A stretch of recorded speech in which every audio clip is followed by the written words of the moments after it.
Les damos la cordial bienvenida a este espacio de reflexión. 11 de febrero del Evangelio según San Marcos. En aquel tiempo salió Jesús de la región de Tiro y vino de nuevo por Sidón al mar de Galilea, atravesando la región de Decápolis.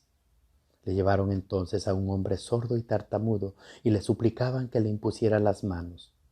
Él lo apartó a un lado de la gente, le metió los dedos en los oídos y le tocó la lengua con saliva. Después, mirándolos, suspiró y le dijo: Efetá, que quiere decir ábrete.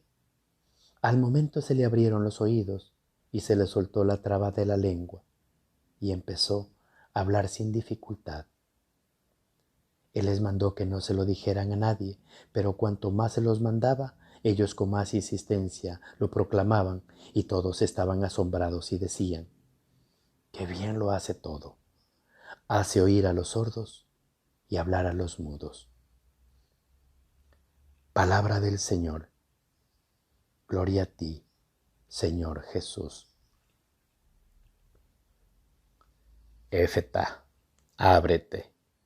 Como vemos por el Evangelio de hoy, la salvación mesiánica sigue actuando más allá de las fronteras de Israel. Jesús se encuentra en Decápolis, a donde ha llegado desde Tiro y Sidón, dando un largo rodeo por Galilea. Allí cura a un sordo que además apenas podía hablar. Relato paralelo al ciego de Betsaida. Los tres tiempos habituales en la narración de milagros están perfectamente marcados: situación del enfermo, curación por Jesús y recreación de la gente. En este caso, cobran el realce especial del segundo y tercer tiempo. Del enfermo solo se dice que es sordo-mudo. No se menciona como otras veces su fe mediante palabras o gestos. Si bien es cierto que, tratándose de un sordomudo, se explica fácilmente su pasividad, la fe le demuestra a sus familiares y amigos y se lo representan a Jesús pidiéndole que le imponga las manos. El proceso de curación, en cambio, se describe con más detalle de lo habitual, con una atención muy personal de Jesús al enfermo, como un buen médico que era. Apartándolo de la gente a un lado, le metió los dedos en los oídos y con la saliva le tocó la lengua, porque en la saliva se veía propiedades curativas. Estos gestos de Jesús coincidían con la descripción helenística de los curanderos y traumaturgos de la época, pero que tiene un carácter distinto, sacramental, diría, porque realiza lo que significa la apertura de los oídos y la soltura de la lengua. Esto daría pie a leer este Evangelio en clave litúrgica, es decir, en relación con el primitivo ritual de la iniciación cristiana, en especial por el bautismo, en el que también se ungía los sentidos del catecúmeno con la imposición de las manos y el rito efetá.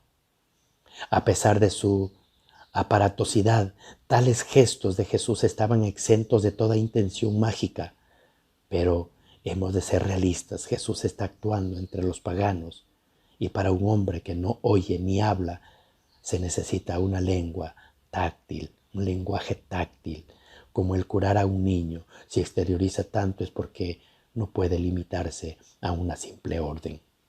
Pero además el Señor añade otros gestos que superan el nivel físico. Mirando al cielo, suspiró y le dijo: Efetá, esto es ábrete. Así expresaba por una parte su comunicación con Dios y por otra la conmoción de ese espíritu con profunda solidaridad con la limitación y miseria humana. La orden de Jesús, ábrete, tuvo efecto inmediato. Al momento se le abrieron los oídos y se le soltó la traba de la lengua y hablaba sin ninguna dificultad. Esta sanación del sordo mudo por Jesús comienza a ser realidad la esperanza de los pobres, tal como lo anunciaban 8 siglos antes de Cristo el primer Isaías. La predicación de Dios por los pobres, los marginados, los oprimidos, es una constante en la revelación bíblica, desde los profetas hasta Jesús de Nazaret. Cristo tomó partido por los pobres, los desvalidos, los pecadores y los desheredados. siempre estuvo en medio de ellos como uno más y predicó la primera bienaventuranza. Dichosos los pobres, porque de ellos es el reino de los cielos. Gloria al Padre, al Hijo y al Espíritu Santo, como era en el principio, ahora y siempre, por los siglos de los siglos. Amén.